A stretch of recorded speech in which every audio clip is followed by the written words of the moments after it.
मुगल अपने पैर पसार रहे थे और जो हिंदू साम्राज्य था, हिंदू अस्मिता को दिनों दिन चोट कर रहे थे और जो भी साम्राज्य था, जितने किले थे, उनको अपने कब्जे में ले रहे थे। शाहजी भोंसले की प्रथम पत्नी थी माता जीजाबाई। उनकी 6 पुत्रियां थीं और 2 पुत्र थे। जब माता जीजाबाई ने देखा कि इस प्रकार तो हमारे हिंदुत्व पे बहुत बड़ा संकट है, यदि मुगल भारत में आकर के और अपना प्रभुत्व स्थापित करते जा रहे हैं जिस गति से, तो हमारा विनाश सर्वस्व है। तो माता का जो किला था शिवनेरी में, वो रहती थी अपने पति के साथ, तो वहाँ ऊंचाई पर है और देखती थी कि मुगल साम्राज्य के जो ध्वज पताकाएं थी, वो जो कभी उनके दुर्ग हुआ करते थे और जो उनकी गौरवमयी गाथा गाते थे, उन पर लहरा रहे हैं। माता बहुत स्वाभिमानी थी।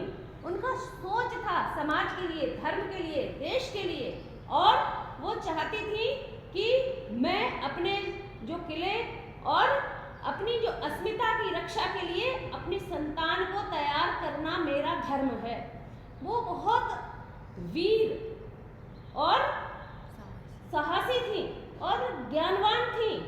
उन्होंने संकल्प लिया, शिवाजी महाराज उनके छोटे पुत्र थे, उन्होंने संकल्प लिया कि मैं अपने पुत्र के माध्यम से पुनः महाराष्ट्र के अंदर और बल्कि देश के अंदर हिंदू साम्राज्य की पुनर्स्थापना करूंगी। इसके लिए उनके पति से भी उनका मतभेद हो गया, लेकिन माता ने उसकी भी चिंता नहीं की, क्योंकि पति के स्वभाव में था चाटुकारिता करना, क्योंकि वो आदिल शाह के दरबार में सेनापति थे। वो स्वाभिमान उनके यहाँ नौकरी करता था। तो उन्होंने कहा नहीं, मेरा धर्म क्या है, मुझे अपना राजधर्म अपनाना है, हमारा देश धर्म वो अपनाएंगे। उसके लिए मुझे अपने पुत्र का निर्माण करना होगा। उसके लिए माता ने स्वयं अपने पुत्र को शिक्षा प्राप्त करवाई, और शिक्षा ही नहीं, युद्ध कौशल, कला, संगीत, राजनीति, अर्थशास्त्र, हर विषय का ज्ञान माता ने दिया, जिसमें उनका साथ समर्थ गुरु रामदास ने भी दिया। और माता अनन्य शिव भक्त थी और उन्होंने शिव को छत्रपति शिवाजी के रूप में जो निर्माण किया, वह हम सबके सामने आज प्रेरणा स्रोत है। ऐसी माता थी जीजाबाई। जीजाबाई ने देखा कि देश किस ओर जा रहा है, इसके लिए आज उनके जीवन चरित्र से हम सबको भी एक प्रेरणा लेनी है। और हम सभी माताएं हैं, हम सभी सृजना हैं, हम सभी शिल्पी हैं, जो अपनी आगे आने वाली पीढ़ी को निर्माण करेंगे,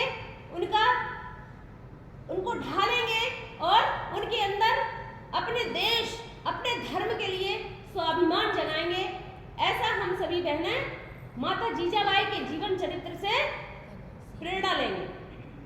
माता बहुत, उन्होंने विलासिता नहीं देखी, उन्होंने ये नहीं देखा कि मुझे अपने पति का साथ देना चाहिए। उनके लिए देश और धर्म ही सर्वोपरि था। और उन्होंने छत्रपति शिवाजी जब महाराष्ट्र के बाहर भी हिंदुत्व की रक्षा के लिए निकले, तो उन्होंने एक वीरांगना के रूप में महाराष्ट्र के सारे किलों की रक्षा की, और रक्षा ही नहीं, पूरे देश का, एक तरह से कहना चाहिए उस समय महाराष्ट्र से प्रतिनिधित्व किया, और अपने आसपास के राज्य के राजाओं को और वीरांगनाओं को संदेश दिया कि देश धर्म ही हमारे लिए सर्वोपरि है। और ऐसी माता जीजाबाई 1674 में अपने प्राण त्याग करके हम सबके सामने अमर होकर के इस देश के लिए उन्होंने जो कार्य किया, आज हम सभी बहनें उससे प्रेरणा लेकर के उनके पथ पर आगे चलने के लिए और अपनी भावी पीढ़ी के निर्माण के लिए उनसे सीख करके जाएंगे। यहाँ से प्रेरणा संकल्प लेकर के कि हमें भी अपने धर्म की रक्षा के लिए कदम से कदम मिला करके कार्य करना